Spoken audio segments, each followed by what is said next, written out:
everybody. We're here at the KeSPA Cup 2018. It's the BBQ Olivers versus the ES Sharks. And, well, a lot of people made their first debut today and won their first game. It was a fun one, went all the way to 45.5 minutes, but in the end, BBQ did end up with the victory.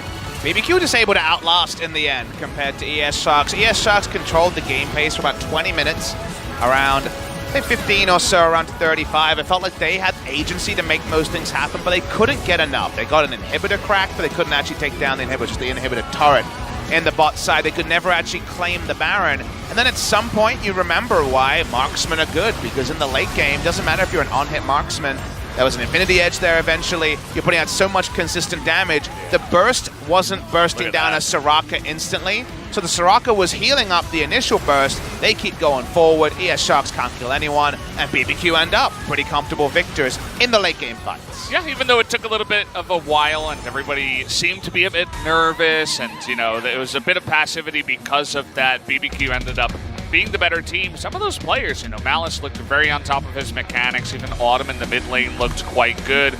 Wind, when they needed him in the team fights, was outputting that damage quite well. So, got to give them props for showing up eventually and taking their first win. But I'm sure if we could tag over to healing done, which we're unable to, you'd see that so much of the chip damage from a Victor Laser, from one round of damage from an Urgot or an Akali or a Zinja was just healed up, and then it just wasn't consequential. If people aren't dying, you know, we always talk about, okay, you got a kill, but what objective did you take? This was where you took damage, but what kills did you get? Was kind of what we were seeing in this particular game. So I think maybe a change in configuration here from ES Sharks. For the side of BBQ, you can't afford to vacate a mid-game and win in this meta regularly, but against ES Sharks, after they misfired, let's just see their approach, because they might stick with what worked in the end, or maybe they'll just change it up on both sides. Wouldn't blame him for that, and from what we can tell, there aren't going to be any kind of, swaps or subs or anything like that, so Wei is going to return to the mid lane. Not sure about his play in that first game. I have to say I wasn't very impressed with his Akali split pushing with no TP and not being there with his team, but Nahan not showing up today. I suppose they're going to give Wei the chance here to redeem himself going into game number 2, pick and bans. I want to see from the side of ES Sharks is the soul of their previous comp, I think, is strong, but let's get some hard initiation. I want to see an Alistar. I want to see a Scion takeaway. I want to see some way to force fights when you need to, because that's one of the things that dogged the ES Sharks comp in game number 1. Something else that dogged them was this Kha'Zix. Malice had a massive performance, making a fantastic debut, coming over as the first foreign player to play on a Korean team. So liking the Kha'Zix ban, we'll see what his fallback options are. It will not include the Camille. Yeah, you know, I don't think they're going to be too worried about the Kha'Zix ban. After all, there are so many other aggressive junglers that you can pick in this meta, and from his mechanics, from what I can see out of Malice, he is a very capable jungler. You know, it's not just, the advertisement of, hey, we got a foreign jungler. It's like, no, this guy is actually good. So, comes in, puts on a good performance. I'm excited to see if he can do it again on something else, though. We'll see if we get greedy, because I'm sure we'd love to see the Evelyn that, of course, Malice has really made himself infamous with on that challenger ladder. Zooming in on this game, first pick on the Lucian will come through. That part is standard. BBQ seemed pretty happy with this Varus. They were playing a couple of mind games, switching it between mid lane and bot lane. But it looks like we'll have at least 2 marksmen in the game, and BBQ could round out their bot lane. With a lot of teams would choose the Thresh here just because the laning presence is so much more reliable. But what is denied with this pick is an initiation option for the side of ES Sharks, as the first picked support is the Alistar. Don't always want to pick that Thresh into the Alistar anyway. You don't want to really go up against Lucian Alistar in general as well. So I do like picking up that Alistar. Was first banned by BBQ in game number 1 as well. So you can tell that, you know, LS and the coaching staff, they have a very high opinion of Alistar and where he's at right now in the current meta. Well, I've got a very high opinion of Gragas being coming into the ES Sharks lineup. The cask for some non-committal engage, and of course the Body Slam Flash, if we're getting real frisky, is some engage that was definitely needed in game number 1, whose absence was felt in the loss. And it seems like it's going to return to the Urgot. Jisoo was not able to get a lot of value done in the end, but there's not going to be a Soraka to really spare the blushes of anyone. The Soraka, if she was not the one taken down by that big charge, was able to heal up the target and make sure they were never in health threshold range of that Urgot ultimate. So seems like Jisoo or Wei will be picking up that one in game number 2. BBQ so far just Varus Analysis, just ostensibly their AD carry and support have been locked in. They're waiting for the entire timer here, and they do select the Xin Zhao. That wasn't a hard random. That was, in fact, a Xin Zhao selected. A bit scary, but you can see the mid laner's face. He's like, oh, I finally found him. We've had a hard random in a knockout game before. That was, of course, Korean caster Cloud Templar, who had to play Jungle Trundle in a final. As that one was a hard random. Yes, indeed, back in 2014. The tail end of his days on CJ Enters Frost. So maybe he had a word about that on the Korean cast. Xin Zhao, obviously very, very capable. Win the skirmishes early against the Gragas, and thus Gragas has a very significant advantage. Given that, we see the ban starting to come through, the Morgana support ban here on the side of BBQ. ES Sharks could be playing with bot lane Gragas. We shouldn't rule it out, but jungle Gragas is my first thought for catch. Yeah, it's all we've seen here, at least on the new patch at KeSPA Cup 2018, and it's definitely more standard, but certainly if ES Sharks wanted to go for a pretty cool flex, they could. They're going to go ahead and ban out the Irelia as well, which begins, you know, to make you think, what are they going to pick into some of their solo lanes if they don't want to go up against that? Action on to BBQ. I wonder what ES Sharks are thinking about rounding out their draft on the blue side here. Would they consider an Akali again? I wonder for ES Sharks, is after that performance, kind of understanding the BBQ say, if you want to play Akali, you can go for it again. You weren't able to actually pick up the victory. The Karthus hover here. Oh, there it is! The Karthus lock-in. First Karthus of KeSPA Cup. Dark Harvest Karthus was complained about by so many people when Dark Harvest was at its highest power level. It's lower, but it's still really good on the Karthus, the ability to proc it on the ultimate. And even if you get some Skittles going with the Q, some good things can happen. We'll see where the Karthus is going. Looking like mid lane, based on the draft so far, could still be flexed to bot, given they were playing around with the Varus in game number 1 pick ban. ES Sharks have to round things out, and now they know that an insane amount of late game magic damage is on the side of BBQ. Sandra, pretty good into the lane. We saw its ability yesterday with Faker showing up with the 5-man root and ultimate. It can do some pretty fancy things, especially into that lane up against Karthus. If you get a Gragas to help you out and try to camp that lane, if the Karthus does end up going mid. Oh, and there's a blast from the past. We're going to see a Trundle.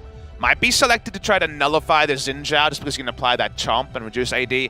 Could be a blind pick into, otherwise could even be a support in this case. There's a lot of flexing available when you have Gragas, Lissandra, and the Trundle on the blue side.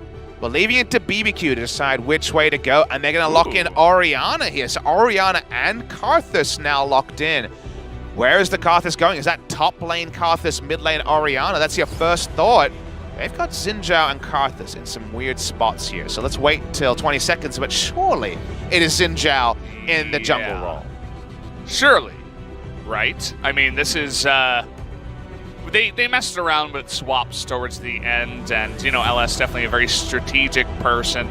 Look, knows that he wants to put the fear of the jungle Karthus into the enemy team. Look, jungle Karthus is obviously a sometimes pick, but given Xin Zhao being here, that'd be pretty bizarre, and they're sticking with it. Okay. Hello? Jungle Karthus power farming against Trundle. Trundle not the strongest invader, but if he gets the right Trundle pillar down, that'll force a flash out of Karthus. Xin Zhao top against Urgot. Now, Xin Zhao solo lane going into something like a Ravenous Hydra is seen from time to time, a Titanic Hydra, and just getting in there can be a very powerful duelist, but this is going to be our first lane Xin Zhao since the Xin Zhao changes, his ultimate, of course, and his W being rolled in.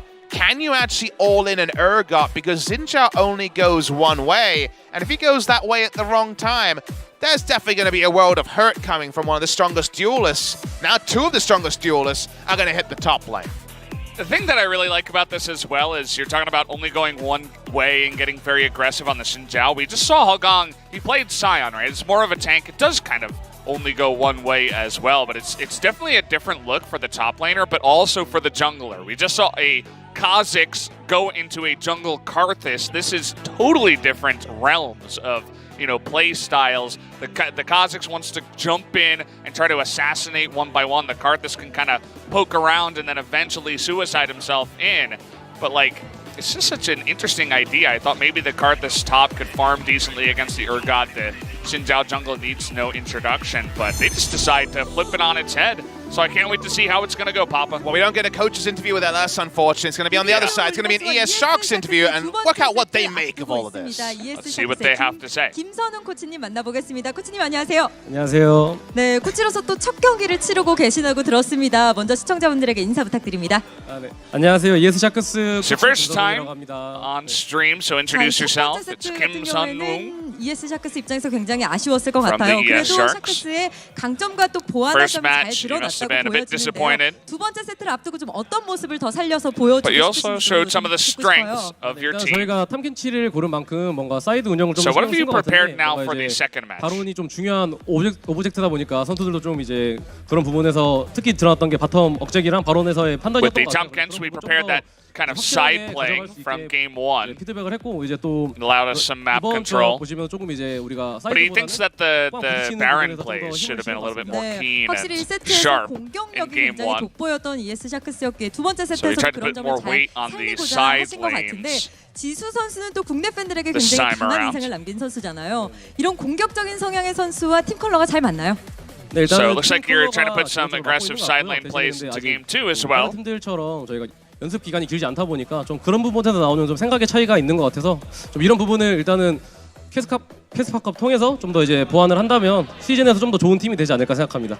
네, 이 두 번째 세트를 앞두고 있는데요. 이 So 상대방 instead of 말리 single out just 선수는 one 굉장히 player 필요해 보입니다. and one aggressive 이 부분에 대한 player's 코치님의 style, 생각은 we need to 어떠신가요? kind of balance 그래서 out 일단 바로 everybody's style 때 카직스 밴을 to 넣었고요. 근데 일단은 kind of play as a 한번 team. And 열어주고 플레이를 해보자라는 판단이 있었어서 네네. 일단 해봤는데 역시 잘하셔서 카직스나 뭐 So 챔피언 in game one, we kind of let them have the 뚜렷한 선수다 보니까 Kazakhs. 이번 판은 좀 더 좋은 결과가 있지 않을까 한번 기대를 해보고 있습니다. 네, 첫 번째 세트에 대한 피드백이 완벽하게 이뤄진 듯 합니다. 두 번째 세트 더 기대하도록 하겠습니다. 인터뷰 고맙습니다. 감사합니다. 자, 이렇게 해서 두 번째 세트를 앞두고 있는 ES 샤크스의 김선웅 코치님과 얘기 나눠봤습니다. So he basically just said that a lot of what happened in the first pick and ban affected how they felt and thought about their second pick and ban. We're not exactly able to get the precise translation on that one, but what do you think, Papa? Even the gist, they tried to understand where they need to make adjustments. They didn't want to deal with the Kazakhs again. That part is clear. They got more engaged. That's all I was asking for. Engage, engage, engage. ES Sharks needed it. Well, here we go, guys. Game number 2 is starting right now. BBQ up against ES Sharks here at the KeSPA Cup 2018. Here we are in game number 2, and yes, that is a jungle Karthus and a top lane Xin Zhao. That wasn't a mistake. That was all planned out by the side of BBQ and their coach LS. So I can't wait to see what it all means. Well, if I think about it, it was a very long hover into what almost looked like a misdraft of Xin Zhao that we noticed was in fact an intentional pick, into last-second flexing Karthus to the jungle. It seems like an LS draft. That is what we've learned from this particular game number 2. LS's colors shining through with some of the picks and also some of the gamesmanship being shown with all the anti-hovers as well. Speaking of LS draft, Malice and Hokong are on the top side here. If Jisoo comes and tries to face check this, Xin Zhao's pretty good at level 1. Will he go for the face check? That's exactly what they're waiting for. Not really going to step outside of that boundary. At least Zeus is a respectable Alistar player. Will pick that Mook Alistar and play a little bit of the Bell for us. But they actually do go in, actually. So they're going for the blue buff here. Just right at 1 minute 20. Going to put down a ward and try to steal it away. That's actually a bigger prize here. They would love to recreate vertical jungling with pressure on the top side, Valdez, because what did we say about Xin Zhao? He's a very, very strong duelist if he can close the gap. If he knows for certain that the enemy jungler is bot side, he can play a whole hell of a lot more aggressive, and that really opens him up to have a lot more agency in the 1v1. So I actually really like knowing that the top side is strong, because A, Xin Zhao can just walk up and make his power known as bot side. This, of course, is the other result. Trundle could be here.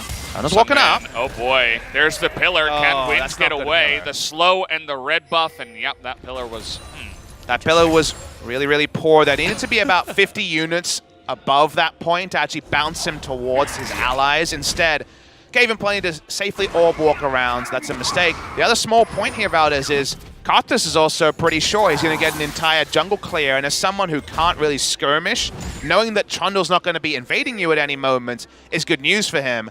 Look at his pathing, though. He's going straight for the blue here and showed himself on the minion. So, kind of an interesting point. They're going to see Catch also on the ward. They have a huge information lead here, do they? Yeah. They don't have any points in wars. 2 points Q, 1 point E coming through from the Karthus, but he will win skirmishes against the Trundle if he has mana.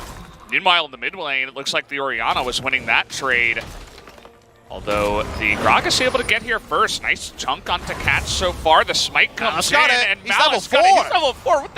What is going on here? He's not going to go 1v4 though, but a huge lead now to the jungle Karthus. And he's just been more decisive. Count the camps. He's at 6 jungle camps to 2. That's Karthus. He's so fast at farming, but he doesn't deal with invasion. Instead, he's the one re-invading his own jungle with an XP lead, and that means that now Catch is looking very vulnerable as his fiercely single-target Trundle. Remember, Trundle can't even really go into the Tiamat after the gold increase at 1325 gold.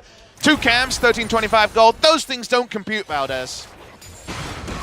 This is just incredible that this guy, okay, well, hold that thought as Autumn with the picture-perfect lens there, but now the pillar comes down. Doesn't really get the slow. There's the cook. Here comes Malice once the again. Skittles. And there you go. First blood is going to be handed to the Orianna, but he is right on point, ready to save his buddy. Malice is just schooling Catch here despite his wealth of experience. 4 years as a pro player, he is looking silly compared to Malice, who on his debut is even there for the counter gank.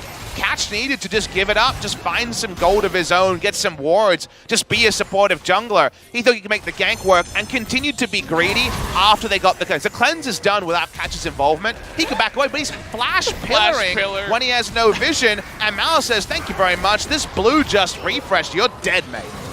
Wow. Okay, well, seems like it's working out pretty well, and now we have 2-on-1 here in the mid lane, just trying to help push into that one so that Autumn can get a nice little back. But here comes Trundle. I don't think he's going to try to dive this time at level 3. Malice is level 5 already in this game at 4 minutes. There's 3 camps here for the Trundle.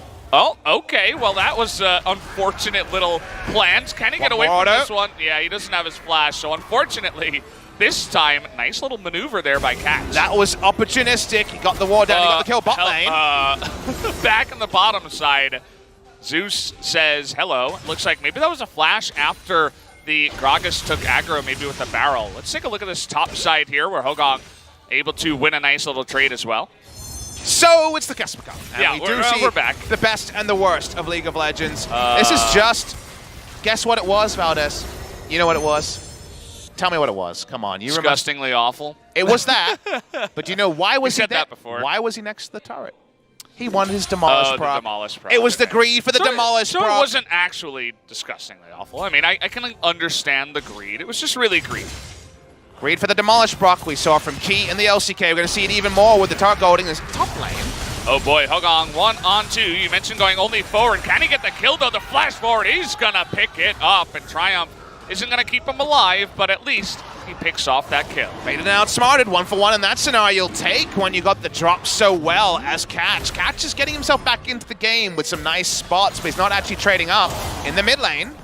Okay, trying to take a nice little trade here, and there's the ultimate going to come in. No shockwave will land. Nice little dodge by Wei, but Autumn on his way out will be just fine. I was trying to slow this one down, but Zeus comes in, needed his ally there. That's they take down an Infernal, like you say, on this one. I'm going to watch the replay of this. Again, it's 1v2 with his dash down. Flash is not going to get him out here. He has to fully commit. He'll take the 1-for-1.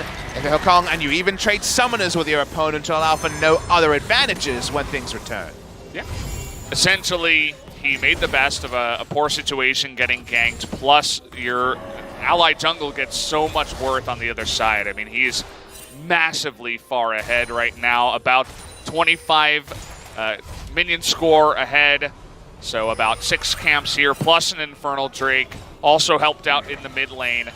Definitely a fantastic debut for the Swedish jungler coming in here to the BBQ Olivers. In case you guys are wondering about Xin Zhao's solo lane, because I think we haven't really talked about that a lot, right? Apart from, he goes in pretty good, which of course is very, very simple analysis. there's been times when solo lane Xin Zhao was very powerful in solo queue. Again, we're actually probably aging ourselves because it's before a lot of viewers who are watching today will be watching. But mid lane and top lane Xin Zhao in Season 2, 3 was actually not necessarily common, but was flexed in and out. You remember someone like Guardsman Bob, who was playing solo lane Warwick, around the same time solo lane Xin Zhao, against things like Vladimir, where you could just really punish melee champions who just want to auto-attack, harass a melee champion with your dash range. And your all-in was always very, very high because you get so many auto-attacks off when you use the Q in an extended trade. So again, given this scenario where the Xin Zhao has been pretty able to get in there and trade, it may not be a squishy mage, like Kennen is the sort of thing where you can be Aurelia-esque on the Xin Zhao and win trades. The Urgot may be tankier, but still the theory does apply, and that's why we see some of the trades for Xin Zhao look very good in this Conqueror Trinity Force Xin Zhao. Question is, do they go for a dive up here? Nice little chipping away at Hogong so far. Catch waiting in the wings with double buff and Wei making his way up to the top side. Gonna go for Requiem that. is up for this, remember, and there should be enough mana for Malice. Willis up to gate come in. There's the Requiem early. They want to dive into the Trundle. Can they get him? He does! He goes down to the turret shot, so at least trading the 1-for-1. But here comes Autumn, trying to catch up to the play. Isn't quite going to be there on time, but down to the bot side. Oh boy! Wind and Zeus able to pick up a kill here on the front side. It looks like Seungmin is going to tie that one up, but can Malice say anything about it here? Probably just going to push. Try to get some of those checkpoints. It looked like it was the Dark Harvest stack that actually finalized the kill in combination with the turret there. Gonna have to look at the Karthus Dark Harvest stacks next time that he's selected. Hard to get checkpoints because the Karthus auto attack sucks. We all know about that, so tricky to do it. Gonna watch the replay here and let's see where the actual damage comes. Was it the Dark Harvest here? Let's watch and see. No, the last turret shot was enough. They get the trade kill, and how did this begin on the bottom side is what I wasn't clear on. Ooh. It was just an excellent use of the ultimate from Varus. He chases in, and while they go 1-for-1, the AD carry from BBQ picks up the kill credit, and the support from ES Sharks gets the answering kill. Yeah, nice cask there by Seungmin on the backside just to make the best of a bad situation, but definitely a nice little play by Wind when they're falling behind against this Lucian lane as the Varus that they picked into, by the way. They saw the Lucian first pick and they're like, yes, Varus, 100%. So have a lot to proving to do there. See if that lane can continue to catch up. Okay, having a little fight over this one. Looks like that one went the way of the blue team. Yeah, so it was an early smite from Malice, and it ended up being answered on the side of ES Sharks. Karthus Jungle, we talked about Dark Harvest. Another reason why now, because remember, Karthus Jungle's always been viable because he clears so fast, but actually competitive viable, bit of a different thing. One of the reasons now, again, why you might consider Karthus Jungle is that the one-item spike has never been bigger. Right now, going for the Runic Echo. Runic Echo is so overloaded in stats. It was buffed so many times to try to match Warrior Enchant when it comes to gold efficiency that you get so much power out of one item and you don't have as much mana problems. You don't even need to go tier and you can actually clear your jungle pretty reliably with all the mana sustain that's crept into the game over time. You can even just pick up a Dark Seal for 100 extra mana for your early clears. Given all of that, Karthus Jungle, he's not being invaded. He's power farming. He's 5, 6, 7 camps above his enemy. We all know what the late game looks like for Karthus, and it doesn't change if it's from the jungle. Can they get on Hogong here once again? Nice use of the ultimate. Flashes away, trying to trade back, actually. 1v2 is able to successfully stop the dive. That wasn't as clean as we would have liked. It's tricky to pull off, and the ult undoes some of the damage potential, and a turret checkpoint is going to go the way of Autumn. Picks up the 160 gold just on the range of the gold bar there. We're seeing a 1,300 gold and Infernal lead on the side of BBQ. Yeah. Remember, Infernal's 10% these days, so even if you're buying a longsword, you're getting at least one bit of stat point early in the game. And previously, at 6%, 8% values, there was times where you're getting almost nothing from the Infernal. First stack Infernal, you feel pretty damn great. Speaking of first stacks, Karthus versus a Drake.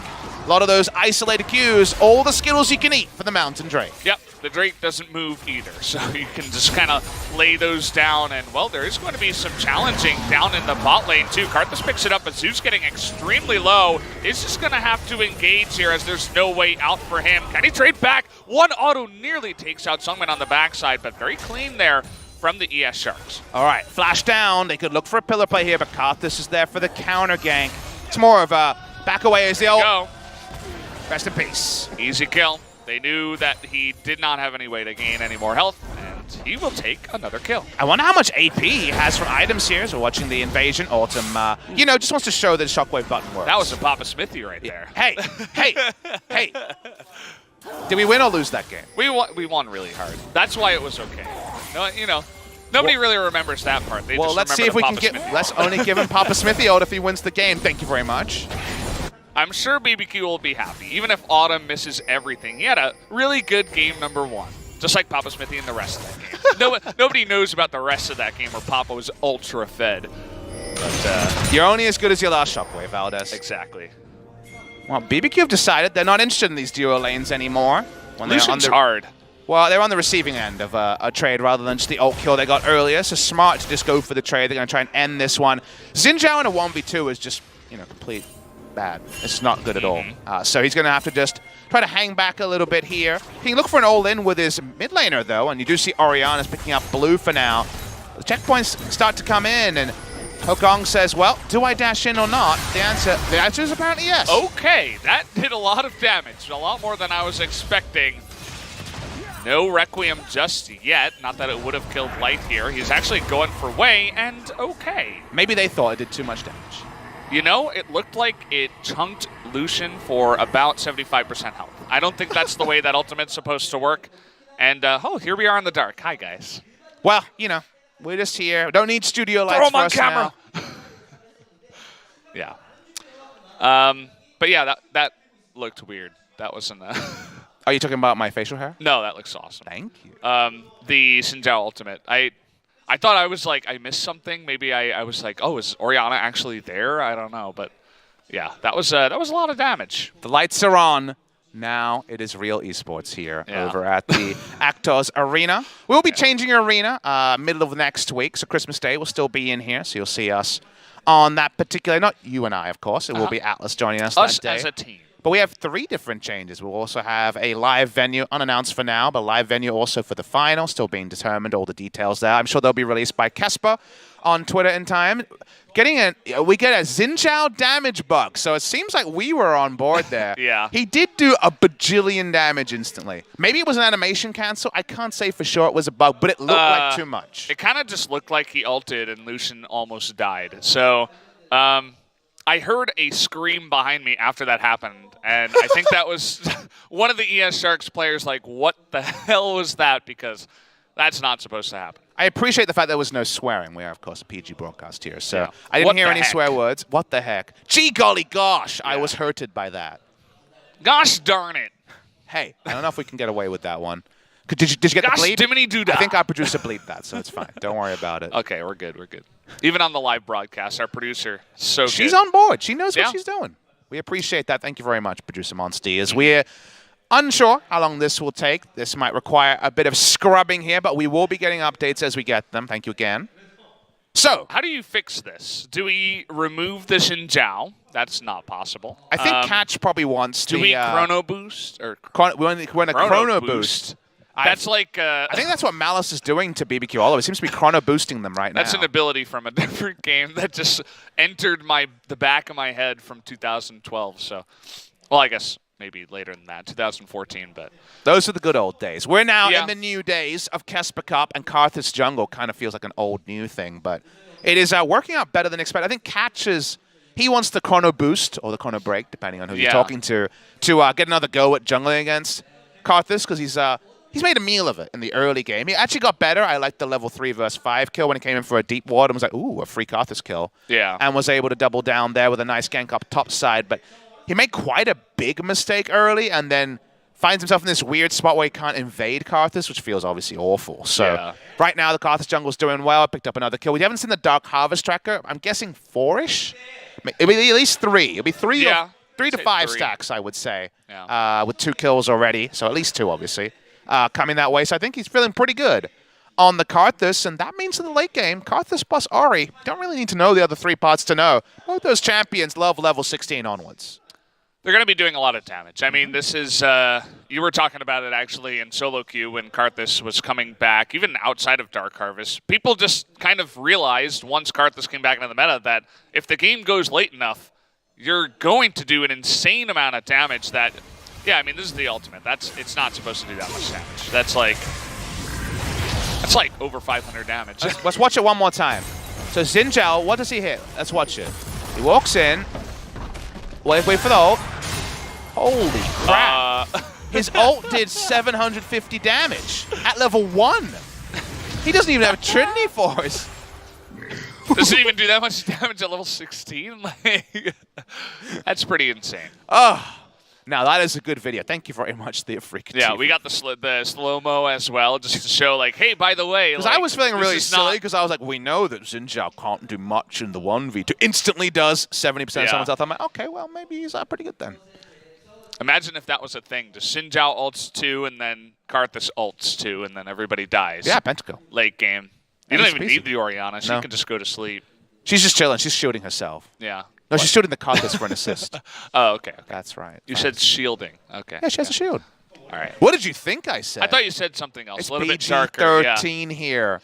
Over here. I got a little bit scared there. So let's talk about Karthus. Why Karthus? Karthus jungle, again, we talked about the fact that the Runic Echo is a bit stronger and Dark Seal, blah, blah, blah. Look at the meeting behind us. But let's talk. Well, cool. They've got it's a meeting of the minds here right now. I actually thought it was 3 shadows in front of the logo, then it changed, but it's not. So Karthus, it's big things and obvious things. Dark Harvest Exploiter, big one of that. So especially when Dark Harvest was really strong, it was like, all right, Karthus any lane, screw it, support Karthus, probably fine.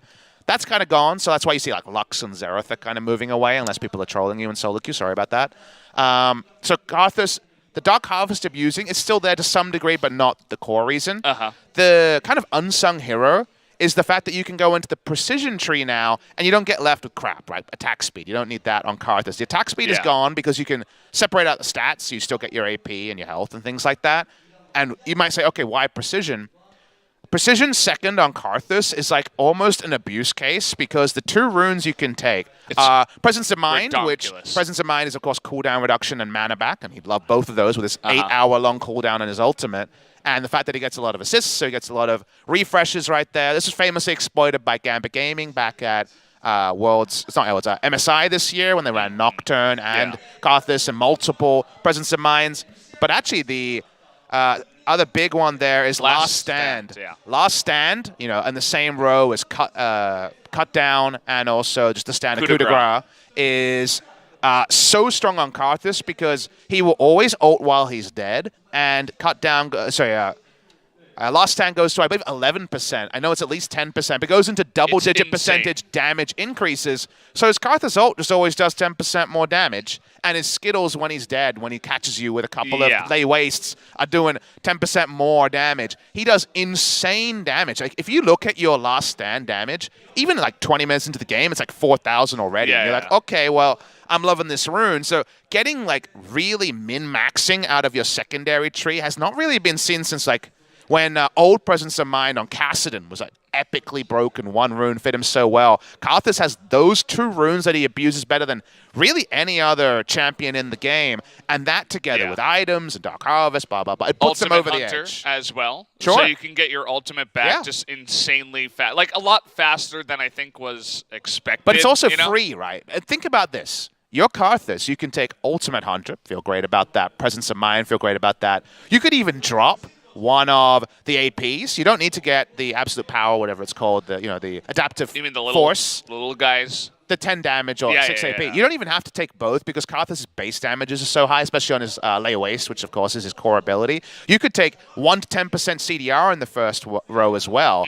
And then you're getting just so much bonkers amount of free CDR all over the place, just picking it up off the floor. You didn't even need to buy it. And you can mainline an item. Karthus can go for Rod of Ages or Death Cap or tier into Archangels. He's always just kind of taking whichever AP item he wants. And also get all the things that he couldn't get before. And now with that smorgasbord, why not Karthus in many different rows has been a question for solo queue players. And now the mad scientist himself, LS, has put it all the way to the jungle role on the side of BBQ Olivers. Yeah, and it's not even just like, oh, he can farm really fast. It's also his team played around the jungle Karthus very well, setting up the vertical jungling. Not lane swap, but the vertical jungling. Vertical jungling, getting into the enemy blue first, and they did it at pretty much the last second as well. Xin Zhao is going to be really good at skirmishing as well, so he's great to engage and get into the top side and go for that. And I feel like that is probably a red side kind of strategy. Do you think that would have worked on the blue side? Well, let's put it this way.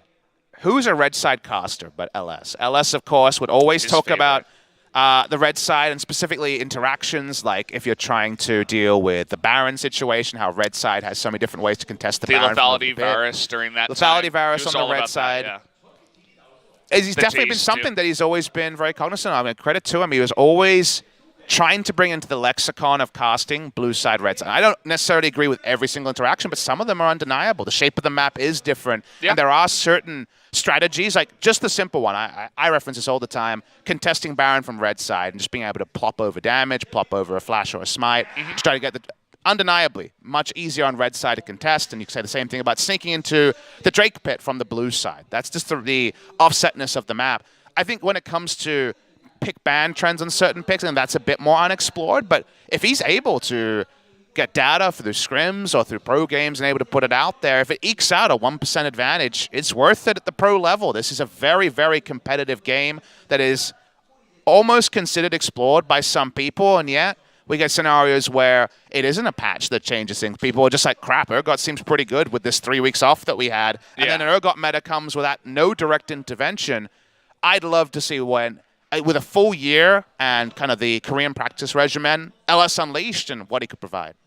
That's the hope, you know. This is the beginning, right? We're just hearing KeSPA Cup. It's just, again, one of those previews to just another exciting thing that we're going to have in 2019, because this is like really the first time that he's getting on board in the Korean team, the head coach for drafting and for analysis. So like, even though they are going to be in challengers at first, what if they have a fantastic challengers? Maybe we get to cast them in promos after spring season, right? That would be awesome. Bring it on, baby. I'm ready. It'd be really cool. And yeah, I think this is just the beginning, you know, as you were saying, right? Just the Karthus bringing it out in game 2 on the red side.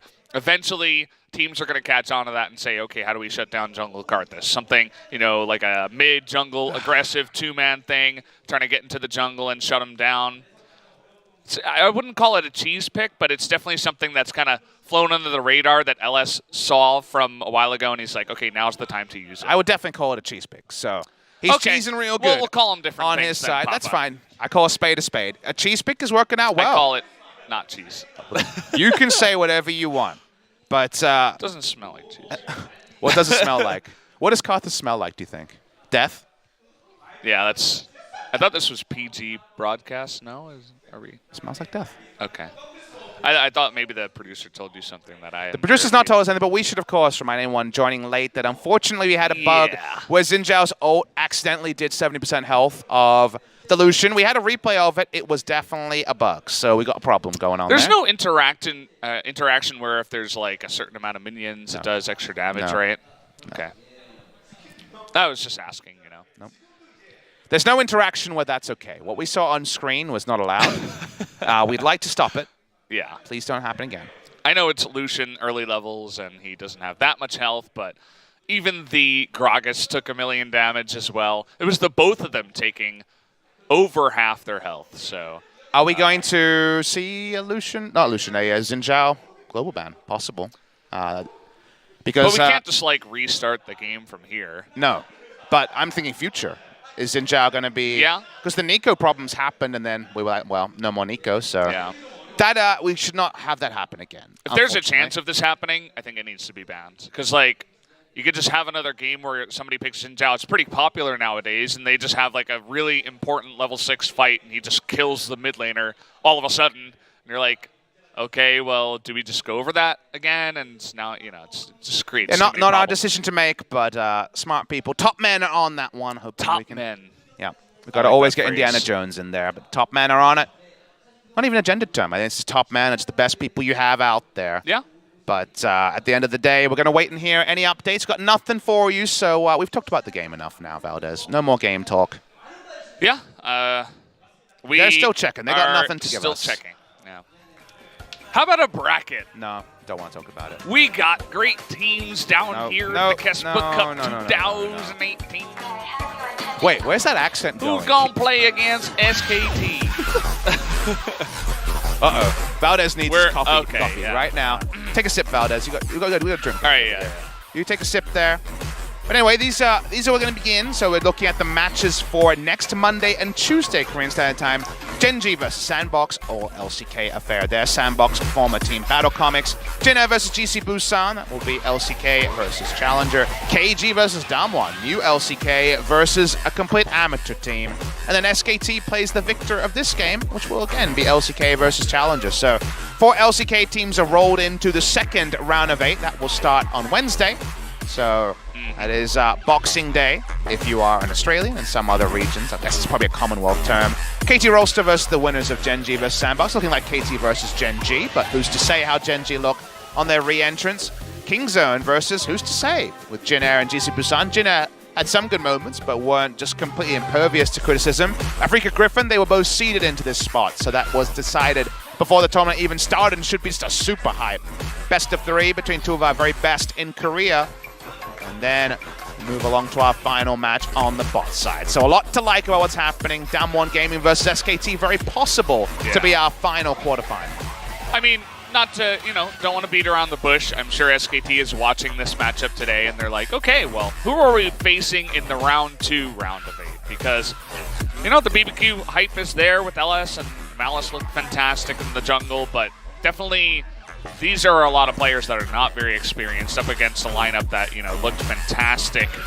Up against a bunch of other guys that had a ton of experience. How are they going to do up against a bunch of guys that don't have experience? It definitely does feel like the movie The Other Guys if BBQ wins. If you've seen that movie, it starts with The Rock and Samuel L. Jackson as the main character and then just die, and then it goes into the actual story. It's a very good comedy. I know it's a bit of a small spoiler, but it doesn't really actually spoil the 2.5 hours of the movie. Okay. If BBQ would have beat SKT, where everyone's like, another game for our SKT team, and they lose, then that would definitely be a sliding doors moment in the history of League of Legends. I'm ready for disruption. I'm down for any result. If it's SKT, great. If it's BBQ, great. If BBQ win today, because we can't give them the victory just yet, even though game number 2 looking pretty good. Xin Zhao looks good. He does a lot of damage. Yeah. Feeling great, actually. He's been practicing in the off-season. He's getting buff, doing extra damage. Some secret buffs there, also called bugs. That's what we're waiting for, guys. Or is it just another LS Dark technique? Does he practice dark magic? Is this how he wins? Look, all I'm is that why say he drafted Karthus? What else would you call the amount of Spellbook jungle he plays? 'Cause that's some dark techniques when he plays Spellbook Kane and Spellbook Tahm Kench. Yeah, true. That's pretty dark technique. So I'm saying weird. Maybe there's some combination of button presses where Xin Zhao does a bajillion damage. I was most impressed by the top Ivern he was playing on stream a couple of days ago. Did he have a Rengar on his team?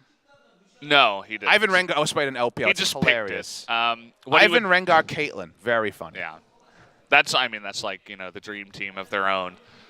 Maybe on Twisted Tree Line. Ivan Rengar, Nico to impersonate some people. Caitlyn, who's the 5th pick though? Who else really likes brush? Garen. Yeah. He just waits in the brush, right? Why would? Well, I guess hide on the bush. I don't get the reference. What's hide on bush? I don't know. I just said it. That's fair. No. Sorry. That's a weird. I didn't mean to ruin your mojo. You did ruin my mojo. The flow is gone now, Valdez. Yeah. Where's Atlas at? He'll be here eventually. I know. It'll happen. Christmas Day. It's a Christmas miracle. Yeah. 2 OCE casters. Unfortunately, you're not going to get to cast your OCE team if they lose today. But if they win today, Papa gets everything he wants. They could win today. I mean, I think the Karthus jungle start, though, is kind of too good. Because the Karthus end, you just remove the word jungle, and it's unfortunately level 16 Karthus. So it's going somewhere predictable. He's like already level 7 or something. Like 8, maybe. He was at least 8, I think. He's doing all right. He's doing well. I guess, yeah. I mean, we'll see. Can we resume the game is something we're not 100% clear of. Remember, it's not a Riot event, so we can't even speculate to Chrono Break eligibility or not, whether Chrono Break is even available here, given that we're playing on the live server. So yeah, we got no information for you at all, guys. We are just flying by the seat of our pants, which we are wearing pants. Always a question. I mean, always a question. Did you have to tell them? Yeah. You could have just left it ambiguous. I could have, but no ambiguity. We are only about facts here. Straight up On the English KeSPA. I don't know what the Koreans are doing. They could be talking about any sort of quasi things. We are only about Cloud Templar did a things. Xin Zhao impression. Did he? That was kind of cool. Can you do an impersonation? I saw of it? that I would like an behind you. impersonation of his impersonation. That's too hard. I mean, that's like next level. They also have a Freaka chat. They do. They have the chat open. We do not have the chat open. We knew better than Sorry, that, guys. so we chose not to do that. Yeah. No. I have done that before. You had the chat open? Yeah, I did another cast for a Freaka. Which one was that? StarCraft I think it was 2, World maybe? of Tanks. Really? Yeah. It's back in the day. That's like season 6 or season 7? Yeah, I think it was like 2 years ago.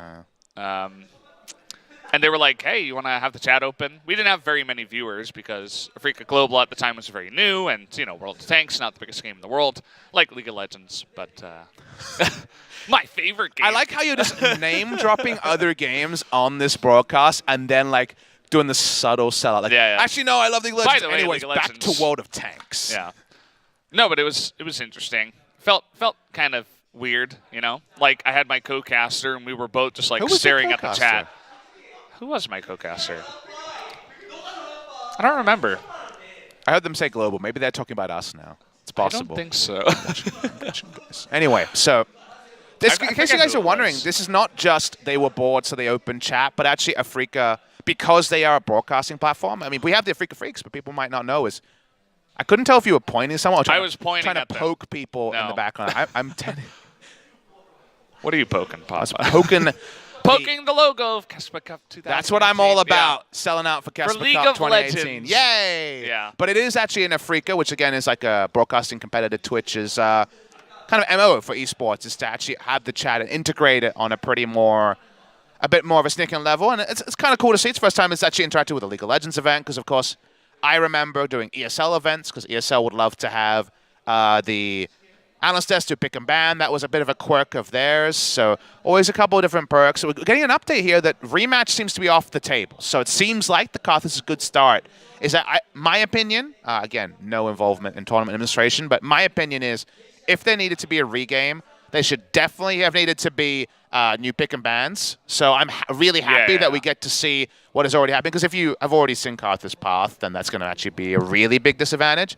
So it sounds like no regame is on the way. We'll give you guys the concrete answers when we have it. But it seems like, for now at least, it's going to be a little bit of time here. And it sounds like the admins are going to just talk about the Xin Zhao bugs and things like that and just try to discuss it between both sides. But, like, what if we fight again and it happens again? I think it's one of those things where that's a new oopsie moment. Okay. That You know feels when you really bad for the ES Sharks. They're like, I hope it doesn't happen again. You know when you reach for a word as a caster and you mispronounce it? Yeah. You can either be like, happens oops, to me every single I messed up. sentence. Yeah, I know. I've been listening to your words. So. That's just the way I roll. Yeah. Just Can't help it, you slobbering know? everywhere. But when that happens, you Not do get untrue. it. You could be like, oops, I screwed that up. Or you could just try next time not to make the mistake. And that's what we're hoping here. We're hoping that the game, League of Legends, gets it together and makes no more mistakes. Only flawless execution, just like we have on the English side of things here. Well, I hope it doesn't happen again. That's all I'll What else say. do you hope for? It is, of course, the festive season. This is a nice time for hoping. World peace, that's a pretty good thing to hope for. I wish, that was just a Christmas present that I could get under the What tree. is the most selfless thing you've ever hoped for when you blew out your candles for your birthday? I don't remember the last one that I did. Although my birthday was only about 3 months ago. Do you remember any, I had one time where a friend of mine, his sister wasn't doing very well, so hoping for her to feel better. It was a lot more selfless than I want a new car, I was trying to... Yeah, you're not supposed to tell anybody about those wishes, right? It's many years removed. I'm just saying, I just hope nothing happens, right? I hope What we're are you? okay. What are you implying I'm just saying, here? that's you're not supposed to tell people, Papa. Really? So if I'm if I repeat this story to you and you just look at me like, I hope nothing happens. That's not weird. That's not the way I meant You it. sound like some sort of this is Sopranos or something. Yeah, I hope nothing happens. Yeah. Just, just make sure the right people are paid. and Send my love. We'll be okay. What are we doing here? Word to your mother. You've met my Not mother. quite. She's lovely. She's awesome, yeah. I haven't met your parents. They haven't come to visit in Korea. Yeah, only my mom I'm calling them out, came by the way. Come visit Valdez. He's great. Yeah. My dad hasn't made his way down. He hasn't even visited Asia ever. Really? Yeah. He always wanted to travel, but he's a busy guy, so kind of unfortunate. Maybe sometime soon. That would be a nice Christmas present. Kind of a surprise Christmas present. Somewhere, people are like, oh, crap, he worked it out, damn it. So someone was preparing for that. If they were, then thank you. Leave that chair open at the Christmas dinner. Okay, I will. I'll leave this chair open what at my Christmas Christmas dinner? dinner. Your Christmas dinner. I The assume you're going to surprise have one, one. or I didn't know about No, the one you know about. it. Oh, yeah. We'll see. If I'm gonna leave this chair open for Christmas dinner. Yeah, make sure you do that. I will. Otherwise, you might be solo casting. That's true. I don't know if I'm ready for that. There was a time where it looked like you weren't going to make a broadcast earlier this year. There was a chance that I would have to solo cast. That would have been Oh yeah. a thing. Yeah. That almost happened. The fans don't even know that we were really close, actually, to a solo cast. We had it approved. It was going to happen. Yeah. So it didn't happen, and I'm very thankful for that because I had 4 days left in that week to cast. So I wasn't really looking forward to the solo cast. It's rough. Have you ever done it before? I've done it back in the Pastry Time days, the Papa Time days, online when there was like a connection issue. Yes, that happened, but not in a professional cast, no. Okay. I did it before for StarCraft 2, actually.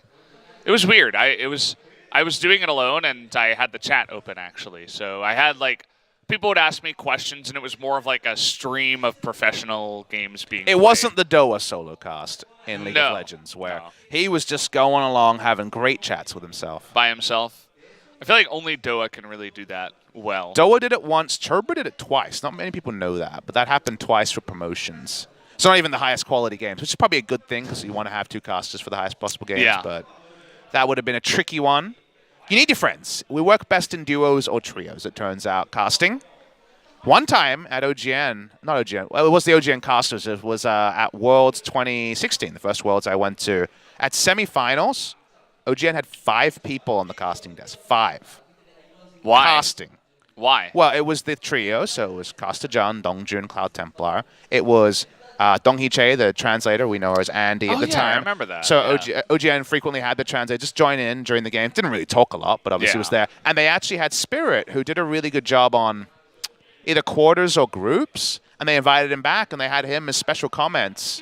So they had 5 people taking part. 5 people talked at some point during the broadcast, which just to me was madness. Because like even with 3, when you go to Riot events, and I guess in the past we had some tri-cast at OGN with Montindoa, you have to at least talk it out. You have to be like, okay, hand signals and things like that. Yeah. This is the general thought. You don't script anything, but you know to be aware of it. With 5, all bets are off. Like you can't see 5 pairs of hands. Yeah. The hands on the end, if you're here, like, is that your hand? I can't even tell. Like It would have to be a group effort just to make sure that, we want Spirit to talk now. So it's like, Spirit, comma. what do you think about this? Yeah. Which is usually what you do with a pro player. If you ever see casts where an established caster is casting a program, there's a lot more questions that are sent very clearly to the co-caster so they know what to talk about and when to talk about it. Yeah. Because you can't always rely on them to just pick up things and have fun things to talk about. We are under the process to find at which point in the game are we going to resume from. So that's where we're at. I mean, that's a good place to be at. Because They shouldn't ask Catch. He's going to say level 1. He doesn't want to deal with this jungling performance. It turns out there's a disagreement, so seems like we're going to have to wait and see, guys. So that means more chat with us. That's right.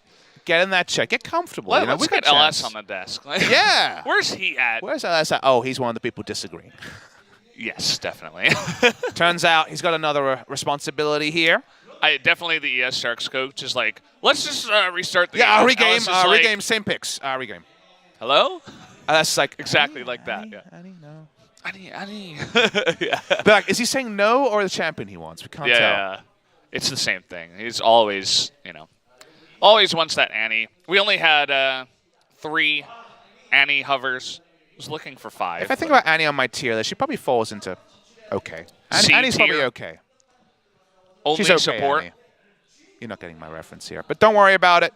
We're leaving out there. We're throwing many things out all the time. Yeah, I got it eventually. Okay. We have to talk about tier list. LS is here. Famous for his tier list, his True. LCK casting. His history, of course, was Super coaching. Hot Crew coach. That's a long time ago now. Many moons ago. Still with Selfie back then. In those days, definitely has a lot of pro players that come through his stream and his coaching. Britbo, of course, a world finalist that he was very aligned with. It's an interesting time to have him back. It's so cool to see him on the coaching side because he's wanted it for a long time. Yeah. That's the thing is there's so many people around esports that want something. They come in, how do I become a caster? And like the moment they're like, oh, this is quite hard, then they fall away. But I really respect anyone on any side who wants something and will keep living the life until they get it. That is something to really be commended. Yeah. Someone who really dedicates themselves to make something happen. I think LS on coaching really is a great example of that. So big shout out to LS. Already got a game victory, so already 1-0. If it ends right here, if we just cancel League of Legends because of this bug, never play another game, undefeated. That's a good way to end, right? Yeah, we're done. Probably would have wanted more fun and games, but no. We've peaked. Yeah. We've peaked, it turns out. We were waiting for a Xin Zhao bug and LS winning in Korea, but we're done. Thanks for joining us, guys. It was a great time. See you at another game. I dropped my pen. Oh, I'm hearing shot going. Maybe the game is going to resume soon. Yeah, they said they were going to give the notification. Okay. Sounds like we're only a couple minutes away from getting going. That's very exciting. So, just the dregs of conversation here, the dregs of the podcast. It's 2 episodes in a week. Sorry, guys. You run out of topics at times. Yeah. I mean, you call them the dregs, but I think it's good. You just had a good topic that you were talking about. I kind of just nodded my head and said yes while I was listening to what they were saying. All I need from a play-by-play caster. Yeah. Nod your head and say yes. I'm just, what am I? I'm just like a talking head. You just like do all the work and I'm like, yeah. Well, if you're still joining us, sorry about that. And if you're just new to joining us, we're back for BBQ Olivers versus ES Sharks. Seems like BBQ are trying to give up their bot side. We saw the late lane swap was the last thing that happened on screen, but the lane swap gets the Rift Herald, and Coach LS has clearly told his team, Rift Herald's pretty bonkers, around 10 to 14 minutes, and you know what, LS? I agree. Yeah, I mean, you're going to get that bottom side turret. Took a lot, but the Rift Herald, the extra 100 gold, as well as you could use it pretty quickly here to get in there and get a turret, but it's going to leave their bottom lane up in the top side to take it out just like that. Save that Rift Herald for later. Let's see if we can do a previously on BBQ Olivers versus ES Sharks, people that joined in the last 7 hours when we were previously on air. It is Karthus jungle. It was intentional. The Xin Zhao top also intentional. The Xin Zhao top behind in CS, so the actual laning fare is not fantastic, but to his credit, was ganked a lot, so not that surprising. There's in about a 20 CS hole. It definitely hasn't been run over by Jisoo on this Urgot, in spite of what we might have expected in terms of power. Oh, wow. Nice little stun there. Going for this Lissandra, just gonna go ahead and ult herself. At least they do force the ultimate trade there from Varus, and the Lissandra can open up an opportunity to continue pushing down there. The Varus definitely very underleveled here, alongside the Alistar. 8 and 8 compared to the level 11 mid laner in the Lissandra, but they're looking mid. They want to get on top of Autumn. Oh, wow. This is good. Mid laner sense coming through from Autumn. Really he has good. the ball to be able to check. He has Flash and Cleanse up, so he doesn't have to be as worried. I thought he'd just stay in the mid lane and be able to outplay the gank with his summoners, but instead, he's proactive about it. Proactivity, that's what we're all about here in the KeSPA Cup 2018. Yeah, I feel like more so than really any other player that I've seen. Yeah, the shockwave in the beginning of the game. Don't need to remind you guys about that, to the chagrin of Autumn, no doubt, but he did miss, but I feel like he's been really on point so far. Malice in a lot of trouble, by the way, and here's the flash. Well, he does have a Xin Zhao. It doesn't look like he's able to avoid that Fear Beyond Death. Actually, it was the Xin Zhao that did eat it. Did have enough damage now. The rest of the ES Sharks trying to make their way over, and Hogong, he's going in for that kill here. The Requiem should be able to do a ton of damage on the backside, and there's the Shockwave finally able to land. He's in position, and the flash over. Look at Hogong go. He doesn't care about anything. He just wants another kill. And he's going to get it, Valdez. He definitely will. Who's going to get in the end? Okay, it's going to go to the Orianna at the end of it all. So he does die. But a nice one for one at the tail end there. It doesn't spare the blushes, but it's a small, isolated good thing. What was otherwise amazing for the side of BBQ. Oliver is picking up all those kills, getting the Trinity Force done, and now we're seeing BBQ show up again. Definitely an awkward dive there for Catch as he started it a bit soon. Wind Nice warning, by the way. He was able to see that coming on in, and so he was able to react very fast with his Blade of the Rune King. We're going to watch the replay here, and we'll wait for the ult timing, because Malice is holding onto his ult to get the most terrain and also to flash an ult. The ult is used, and it's actually interrupted by Hokong, like you mentioned, because of the audacious charge. Man, that was clutch timing there. Fortunate clutch, probably a little bit of both, but it still works out. And Hokong turns around because they bought enough space for the Requiem to be channeled. Sungmin just gives up because he wants to interrupt the Requiem charge. He does get the interruption, but not enough to lead to a very big trade down in terms of damage that BBQ ended up with a couple of kills. Yeah, the trade-offs, I mean, the Xin Zhao survives for so long, gets a couple of the kill assists there, and gets the Triumph, stacks, and, well, doesn't survive in the last kill there in Sungmin, but at least he's doing quite well. Let's take a look at the farm here. Who's got more farm, your jungle or your top? Normally you think your top laner, but in this game it's actually Malice with 130 CS so far here at about 18 minutes. So Karthus doing really well, as we do know. Hokong, though, in a lot of trouble. Has to go 1v4. That's not going to work. Kind of caught with his pants down there in the river. He'll give an opening to use the Rift Herald in the mid lane. Again, this patch all about the action. Not going to be able to get the interrupt there. TP coming in, and oh boy, Malice in a lot of trouble in the back line. With so many people, it's going to be fear beyond death. Can he do anything on the backside? Doesn't have his Requiem available. That's the first flanking teleport in a while that really had the spirit of what we knew was going to come out of these uncancelable TPs. Had to flash super early not to be perma-CC'd and killed the Lissandra. They get their 2 picks. That's a very important moment given that this game was being run by the side of BBQ Olivers. They will also take a Drake out of it as well. And now we're kind of limebo. Now it feels a bit more 50-50, even if we let the scaling on the side of BBQ with the Orianna and the Cubs. Ocean Drake, a nice little prize here after that fight. And let's take a look at the mid lane as Autumn caught a little bit under. If he hit that dissonance, it's not going to matter though. As the Requiem, okay, it is going to matter as she is going to ult herself. So ultimate from ultimate, I suppose, but definitely the Karthus ultimate. Going to take a while to get that back up. Definitely a good cooldown trade. Was watching there because they were under turret. I thought he might use it on the Orianna. Feels really smart that he left it for the last moment to deal with the Requiem. Requiem on cooldown for a while. And BBQ back away. Last couple of moments haven't gone their way. They will feel good about the distribution of the Drakes on their side, though. We've seen all the 3. There will be no clouds, but the Ocean third spawn is all ES Sharks have to show for themselves. How fed can the Karthus go? Or farms. Either or. Yeah. How farmed can he go? How fed can he go? How much stuff is he going to have in his inventory? Will he take the blue? I think the Orianna needs it a lot more. So they'll hand it over to Autumn. Well, I was mentioning before, I mean, this wasn't even one of the big names coming in that we were all talking about Malice and the Swedish jungler coming in, but this guy Autumn is actually impressing me a lot in the last couple of games. Already 3-0-1. Mechanics not 100% crisp, but maybe leave that up to nerves. And this guy definitely has a good mind on it, I'd say. And LS has been very quick to point out that he is also the chief translator between Malice and the rest of the squad, as Autumn speaks the best English of the remaining players. So he has that very important position as well. What did we say in the pregame of translation from behind? Much harder than translation from ahead. Yeah. He's been able to kind of balance both responsibilities as far as we can tell, and now he's ahead, so all bets are off. It feels like the Orianna, always a quarterback champion, is that to the nth degree on BBQ Olivers.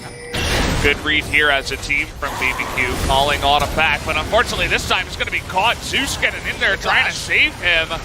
It's just going to flash on over the Alistar ultimate coming in. Here's Hokong. Oh, look at that damage this time around. Looks real. But anyway, he's going to have a fantastic start to that fight. Totally wiping the floor with all of ES Sharks. That's 4 kills now to the side of BBQ. That's the TP they needed. The Xin Zhao is able to get in there and contest the time. They're onto the Baron, and that Baron speed with a Karthus is going to be huge. Yeah, he's got blue buff too, so there you have it. BBQ, an amazing fight, essentially baiting ES Sharks. ES Sharks going way too deep on in there. The TP was fantastic, and BBQ immediately bite them back. So props to them for showing up big. Let's take another look at the replay. A tale of 2 TPs. Decent one. Earlier got 2 kills the side of ES Sharks, but the one that comes after this. First, as we complimented Autumn, really good flash spot means that he's de-aggroed immediately. In comes Xin Zhao.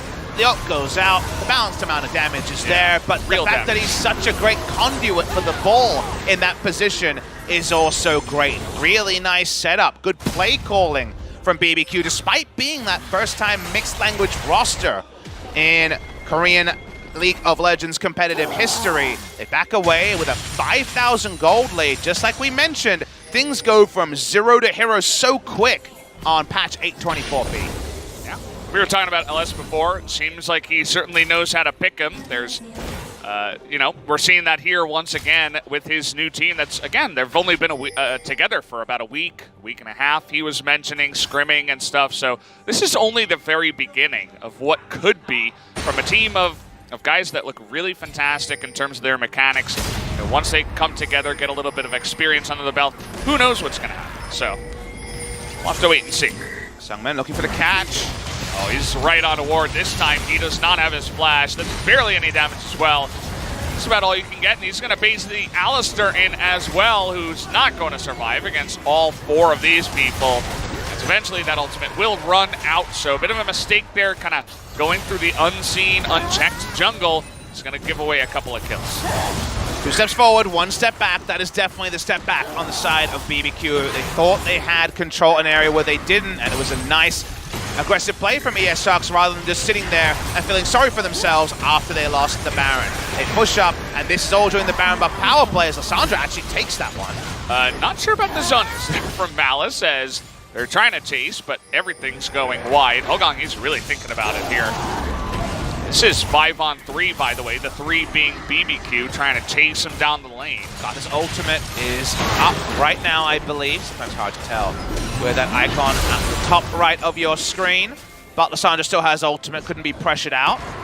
BBQ now reclaim the control of the map. But watch this replay. What do BBQ know about this area? They know they have Baron, so you feel strong. You have that swagger.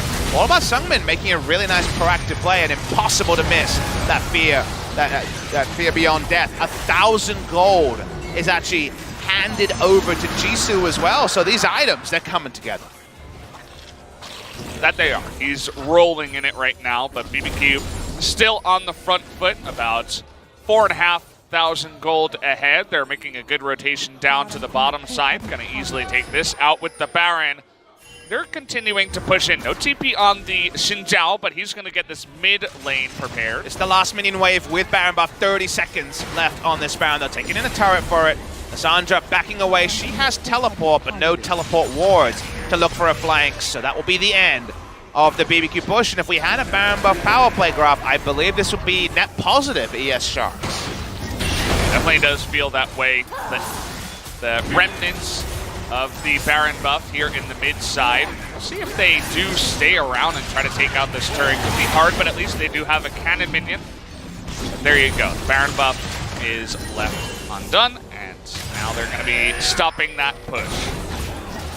Are there any item timings that will swing this game one way or the other? The Lucian side being 20 CS behind has his core, but no more to speak of. So he probably wants at least a Hex Trinket right now with just a bit of magic resist on his side. Backing away are the members of BBQ. Fun thing about this top lane Xinjiao is he's got his levels, level 14, so he's feeling good about that. 1 level above the enemy jungler and enemy top laner. And we already know that Xinjiao is supremely tanky with his ultimate, stasis, and a bit of health. He doesn't really need a full Randerwoods and more to be tanky. The threat level of the Trinity Force alone compared to, say, Trinity Force Hydra has been opted into just so you can get a giant spell and occupy time in the team. And if he gets the right R and just is someone in a good spot to allow the Orianna ult to do the rest, his job is done. So it feels like the items are in a really strong point. It's also 2 on hits and the Rage Blade done for the Varus. He probably never gets stronger relatively than he is now. Even if you bail out and try to build Infinity Edge and a crit item, it's not going to be the same. You're going to be getting lesser effects of your first 3. So given all of that, in summation, feels like BBQ are set up, and if it's even, I really like BBQ Olivers to blow open the game on the next team fight. Yeah, Sharks trying for a little gank rush there on the right side, but BBQ are able to avoid the lack of vision. Spotting a couple of them in the mid lane now, and considering setting up a setup here around Baron. Zeus coming out looking for what he can catch, but everybody on ES is going to just back away. The blue vision, we see very, very shallow blue vision on the top side, so that Baron spawning in 40 seconds. Going to be a multi-pronged plan that I imagine Jisoo is going to have to be close to try to help. He's actually swapped out both his summoners right now. Got the Ghost Ignite on for trying to chase down someone in the side lane. Jisoo starts to walk up. They know they need to contest. Not good enough to show up as the Baron spawns. You need to be there earlier to help with the vision. 20 seconds to go. Jisoo has that angle you were talking about, but the TP is available. Uh-oh, catch. Looking to get caught here on the backside, but now they're engaging onto Zeus. TP coming in from Hogong. Zeus forced to pour in that, and the Requiem is going to come out right now. Wants to chunk the ball out. Light's going to get incredibly low on the backside. And they're going to go in. Nice engage there by Zeus. Is going to catch him, and Hogong gets in the back line. Finds the Lucian, and that's going to be 3 members going down. A 1 fight here for BBQ. How much can they get on the backside? Looks like just the 3. BBQ outplay ES Sharks really hard. They love the assertive flash coming through from Zeus, and Hogong gets his man. Lucian dies with both his summoners up to misjudge how much damage he was going to take. They rush in here, and BBQ, they're trying to get everything at the same time. Might as well. You got a super fed Karthus who is going to be able to burst that down with the Varus. The other 3 members on 2 can take out an inhibitor already, so they won the fight in a big way. Might as well take all the objectives in as big a way. The two-man Baron is so quick because Karthus isolated damage into the on-hit bonanza that the Varus has done. Means the Baron dies in an instant. I want to see a replay of the Baron, even though it was just PvE. Yeah. Watching the replay here, Zeus looks like he's kind of stuffed up because it seems like it's going to mean nothing. Just a bit of chunk damage starts. Zeus is all backing away, but watch the next moment. Zeus sees a double pulverize, and it's just a headbutt pulverize over the wall as Hokong says, I'll take 1 large Lucian, please. Puts him into the death chamber. ES Sharks are out of the fight already. The scaling, like we mentioned, is fantastic on Ori and Karthus, and the immediate power on Varus means that it feels like this game might just have tipped too far for ES Sharks to come back. It looks like it. I mean, they're so far ahead, and there's a super fed Karthus with now Medjai's on the side of BBQ. Might as well go for it when you're this far ahead, and you have that 10 stack on the Dark Seal. Can get another Mountain Drake if they please. I mean, the Rift is their oyster right now, essentially. If they want to push lanes, they can. They can get the Mountain Drake and then push the lane. Looks like that's what they're going to do. And the glacial pace of the Varus with no boots at 29 minutes doesn't even matter, Valdez. I almost said Varus. Valdez. He's just walking in. He knows that if the enemy gets to him, he's going to be in a spot of bother. But if they don't, his damage trio is massive, and the QSS was preferred. Watching here as we walk in for what feels like a siege. ES Sharks are in. They have to full engage. They have an engaged comp, decent wave clear, but pretty short range. And given all of that, feels like BBQ are just biding their time waiting for that moment. Now this is level 17. Yeah, I mean, the Trundle gets a decent pillar on him, and then he's like, oh wait, I don't want to fight you right now. Absolutely not. Lissandra here, left wanting in some of these team fights, hasn't really done anything way, not getting the engage he wanted the last time around. Kind of ulting himself in front of nobody. Maybe he can get it this time around. Try to channel his Faker, but they're just going to take the inhibitor, and right now, down 10,000 gold. ES Sharks not comfortable to take a fight. It's 30 minutes into the new meta where minions move way faster. They're now moving 100 MS faster than they start. 75 MS faster than they ever move in the past. There's a cannon every wave early in the game as well. The amount of PvE you have to play in patch 824B at 30 minutes is insane against Baron buff. It's so hard to ever leave your base. They made the game easier to finish without Baron. When you throw in the Baron as well, it's just obnoxious. Yeah. Navarus, too slow to follow his team. He was taking red buff, and he's like, oh wait, I don't have any boots. Finally buys the Berserker's Greaves, so now can be having a little bit more attack speed, but also can catch up to his team. He didn't even have a Knight's Vow to give him some movement speed there. He only had Orianna Dissonances to catch up. Karthus at 10 stack of Medjai's. Okay, I see what you're doing there, Malice. 750 gold. Had the highest bounty on his team the entire series. Game number 1 at 1,000, and this one sitting pretty comfortable at 750. Definitely direct opponent CS numbers are going to be a little bit skewed against a Trundle. He's one of the worst at farming camps with no Tiamat in the builds anymore. And BBQ roll up. The Varus is now quick, and the demise might be quick soon for ES Sharks. Certainly feels that way. can they even do anything on the backside? The Karthus ultimate is going to be bombing that Lucian. And he only has the QSS for magic resist, which is pretty... I mean, he just gets chunked out by one Skittle in the wall. He's already at half health here. Not sure how they're going to approach this team fight.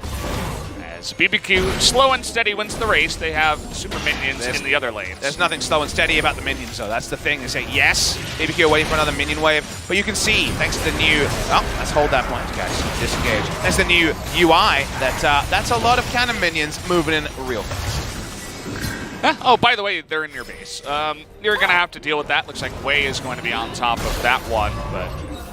We talk about the Karthus, we talk about Varus, who's also fed, but how about an Orianna, who finished her death cap as well? You'll forget about her, but she's got a pretty nice shield on top of a fantastic team fighting ultimate that could just put the nail in the coffin as this game does come along. Wall goes down, doesn't want to use the ult to zone this time, but here's the engage.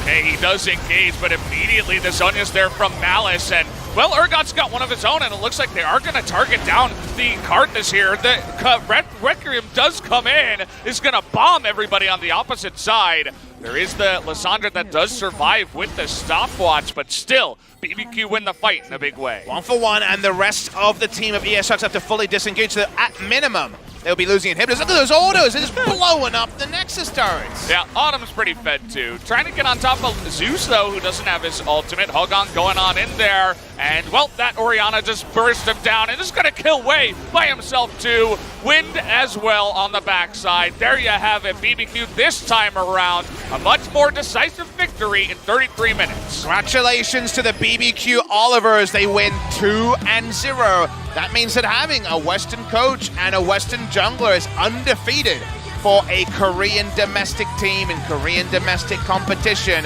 Awesome, awesome to see. They're not overjoyed just yet. It's only the first round, but I'm sure it means so much to the organization that the outside bets they took last year, we know they didn't work. They brought in some big name players from the EULCS, found no results with it. This time, yes, it's only a victory against a challenger team, but they are a challenger team themselves. They want to be a competitor to promote, and they want to stay in the KeSPA Cup for as long as possible. They will make it to the next round, and here's a Christmas present for the global stream. You will get to see SK Telecom T1's Dream Team against BBQ Olivers and their new setup. It's going to be a fantastic one, and you can see the spirits are high on the side of BBQ. Malice going over there talking to Hogang and probably going over something that happened in the replay as they both laughed hysterically about something. LS also getting in there. No doubt there will be a lot to talk about, even though they did go 2-0. Certainly some moments of that game were left wanting, so we'll be curious to see how this team does develop. Definitely seems like one of the better teams in Challenger, I would say. And it's still early to say, but even, this team has only been together for, 2 weeks? We'll see how they do in the Challenger Series. Looking good so far. Yeah, I find it really tricky to rate. I think that ES Sharks are pretty poor, all things considered. Seems that way. They made a lot of mistakes, and they couldn't capitalize at times, so between those two things... Drafting was a little bit weak as well. You couldn't really point to one person in their roster, apart from Jisoo, and even he didn't have a fantastic series, so I think ES Sharks are kind of confirmed to be a struggler in Challengers, and I think it feels like BBQ have at least gained some fans. They've also gained some assurance that they don't need to go and suddenly throw out the new ideas that LS are throwing in. The roster does look competitive, and that was not something that was guaranteed when we were blooding so many rookies at the same time. Yeah, that is for sure. 4 people that debuted in this matchup alone, and that's a debut to remember. They get in the 2-0, especially for Malice in the mid lane, or rather in the jungle, who was able to go basically legendary in the first game into another fantastic performance on the jungle Karthus of all things. Get to watch the replay, and everything touched outside of the one invade where he killed the level 5 Karthus as a level 3 Trundle. Kind of just fell apart. It wasn't the Midas touch. It felt like the opposite in this particular game. This was kind of the big moment to me. Obviously, the first Xin Zhao ultimate had a lot of issues, but this one, where he gets a 3-4 man ult, also opens up for the Orianna ult. You see everything come together and isolated little things like getting this cash decide to dissuade the Baron, end up being a negative Baron buff power play for the side of BBQ. The consensus, though, the big takeaway is all things considered, they were much more good than bad for BBQ Olivers in game number 2. Game number 1, you could say, okay, that was about ES Sharks mismanaging, but game number 2, I think almost everything BBQ did was really smart. I think even just the late invades for the ability to set up vertical jungling was really smart as well. And then by the end, everyone has something to smile about. Everyone has something to hold their head high on. No, none more than Malice, who once again has a really big impact in the game victory for BBQ. Yeah, I mean, even in a 33-minute game, obviously, I think the Karthus will always be on top of the damage charts, but the rest of the team, very competitive, very close to each other. Even the Xinjiao top got a lot of damage done. Maybe some of that was from the bugged ultimate. Let's delete about 1,000 of it. Yeah, maybe like 1,500 based on what we saw. But either way, definitely a good team performance, it looks like here. And yeah, I mean, that's a fantastic start for them, no doubt. So we're going to get a winner's interview. I can't wait to see who that's going to be with. BBQ 올리버스인데요. 2대0으로 승리를 거두고 지금 인터뷰 존에 나와 있는 미드라이너 어떤 선수 만나보겠습니다. 축하드립니다. Okay, it's going to be with Autumn, the mid laner. 고전했지만 결국 이렇게 캐스파컵에서의 첫 경기를 승리로 마무리하셨습니다. 데뷔전을 치른 소감 어떠세요? 너무 떨려가지고 막 손이 너무 It was your first match, a lot of expectations. How did you feel?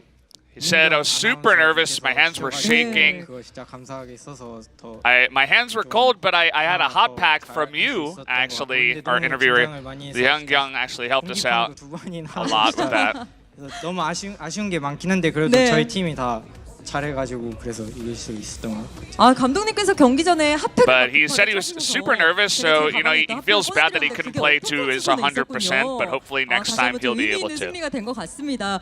오늘 데뷔전 1세트는 조이로, 2세트는 오리아나로 분전을 해주셨는데요. Young is happy that her hot pack helped him out. 너무 소극적으로 해서 한 5점. So you did great in your official debut match play. 10점 만점에 5점. 너무 아쉬운 게 많았어요. 근데 오늘 경기로 인해서 He wants to give himself a 5 out of 10 for that debut. 생각하세요, 또. 그래도 뭐가 잘못된지는 알고 있어요. Let's talk about the potential in the future. What do you think about you in the future? 9점까지 앞으로의 성장이 굉장히 기대가 됩니다. 1세트 같은 경우에는 35분까지. He says, I know what mistakes I made, so I can probably fix them tonight and continue getting better. 승리를 거뒀는데 아무래도 그 전까지는 너무 상대가 공격적으로 In the 하다 보니까 first 데플레이가 game, 안 나온 것 your 같았는데 opponents, ES Sharks, were winning, you know, through 35 minutes. But overall, you guys had a rough time with their aggression in the first 35 minutes of that game. What did you think? He said, as long as we had a mindset, as long as we go into the late game, we had a really good chance of winning the game.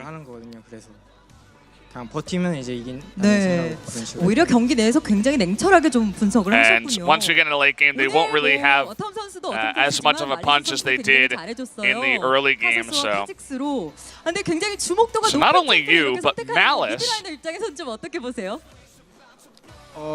그 So 마지막 the Kazakhs and the Karthus must have gotten a lot of attention from 조금 him. 차이로 밀려서 그게 좀 What did you think about his play? 1등 못하게 조금 아쉽다. 그래도 오늘 첫 번째 세트, 두 번째 And Karthus had the most damage, and I was only slightly behind him in terms of damage. 외국인 선수임에도 불구하고 의사소통은 문제가 없나 봐요.